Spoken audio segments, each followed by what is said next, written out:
Renz Abando, nagsalita matapos sabihin ni Coach Tim Cone na hindi siya sumipot sa practice. Ayon kay Abando, hindi umano siya nabigyan ng abiso kung kailan siya maaaring mag-ensayo. Aniya, kung sinabi sa kanya na pwede na siyang pumunta, agad naman siyang pupunta. Muling naging maingay ang basketball circle matapos mag-post si Cels Novadua hingil sa hindi umano pagkakasama ni Abando sa 13-man pool ng Gilas Pilipinas.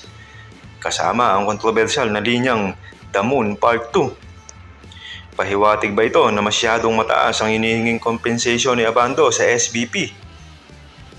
At naglabas nga ng pahayag si Renz Abando matapos sabihin ni Gilas Pilipinas head coach Tim Cone na hindi siya sumipot sa mga ensayo ng koponan noon, na naging dahilan kung bakit hindi siya napasama sa Final 12 roster. Giit ni Abando, hindi totoo ang paratang na ito at sila ang hindi nagpasipot o nag-abiso sa kanya kung kailan siya pwedeng mag-ensayo. Labis na nagtampo ang manlalaro dahil pakiramdam niya ay ginawa lamang siyang panakit butas. Habang hinihintay na matapos ang PBA Finals para makabalik ang ibang mga regular na manlalaro ng Gilas. Sa livestream ni KBL Import Renz Abando sa isang kilalang platform ay nilinaw nga niya ito, ang issue patungkol sa hindi niya daw pagsipot noon sa practice ng Gilas Pilipinas. Last season sa KBL ay nag-average si Renz Abando ng 7.8 points, 2.8 rebounds, 1.2 assists para sa kanyang mother team na anyang KGC.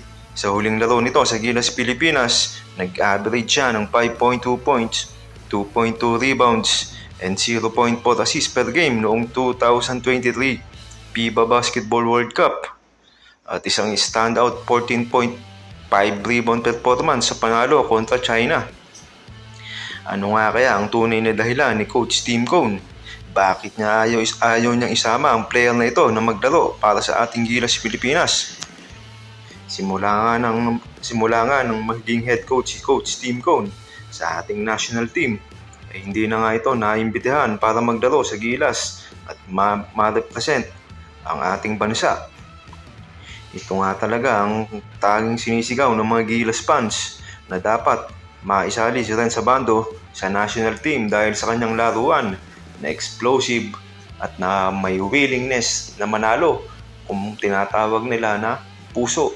Kaya dapat nga bang masama si Renz Abando sa Gilas Pilipinas para sa ating bansa. Kamusta mga idol? Sports Zone PH para sa sports news and update.